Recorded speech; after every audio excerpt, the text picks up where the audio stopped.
President Adesanya, our host, President Kufuor, my leader, distinguished ministers, ladies and gentlemen and dear friends, good morning to all of you. And let me begin by saying that I'm delighted to see all of you here in support of greater leadership, partnership, and investment for nutrition security. This is an exciting time for nutrition. We have global consensus on what targets we need to reach, along with a roadmap for action. And as evidenced by your attendance here today, we also have increased momentum for leaders from across the board, from government, civil society, and the private sector. And yet, we continue to face the challenge of malnutrition across the continent.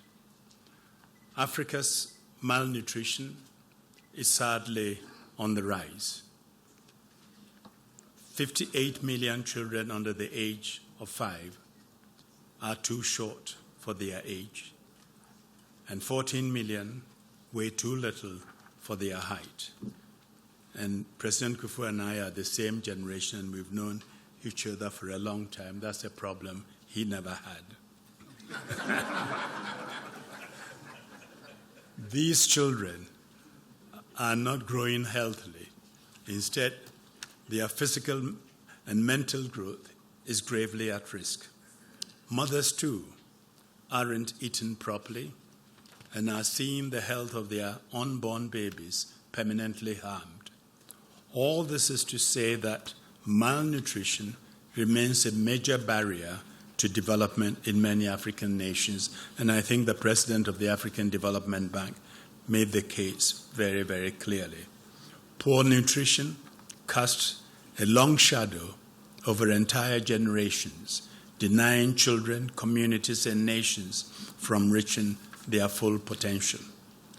One of the most critical steps we can collectively take to achieving nutrition security is to transform the continent's agricultural sector.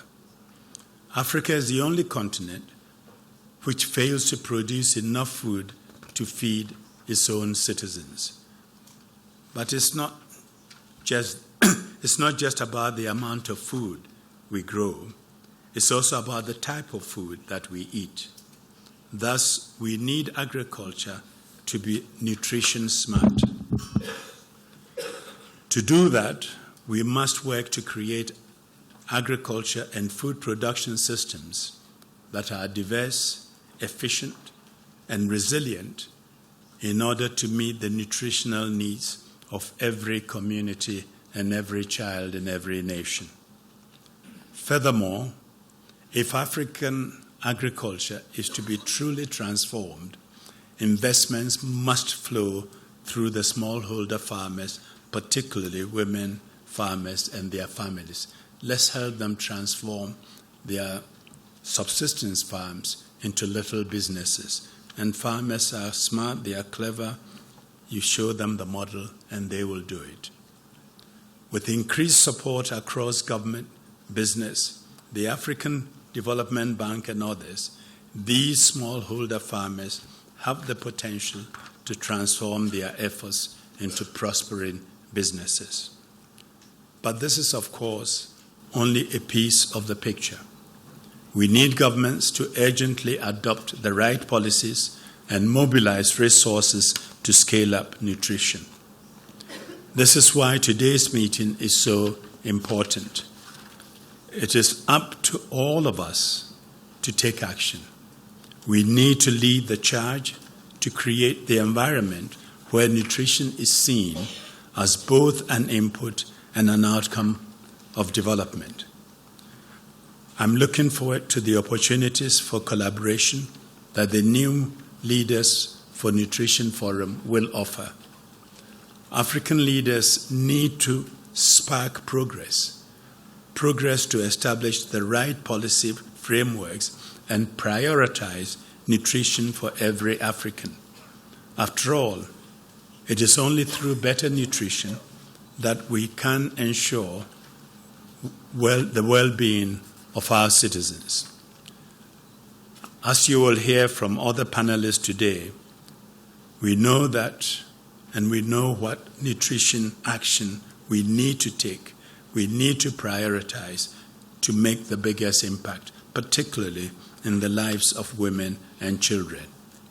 It will mean encouraging things like breastfeeding and food fortification while continuing to boost agriculture, as I mentioned, and also improve our work in women's empowerment, education, water, sanitation, and health.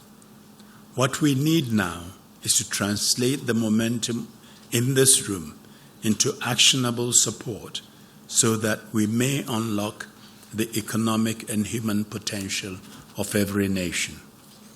It will require all of us to work together, building new partnerships, creating the right policy environment, and meeting the commitments we have already made, such as the CADEP Malabo targets and the second Sustainable Development Goals, while continuing to look to the private sector to drive and sustain progress. The impact of the African Leaders for Nutrition Forum, along with everyone's support in this room, is one that will last for generations to come, or I should say should last for generations to come. Working together, I believe we can achieve a food and nutrition secure Africa. Thank you very much.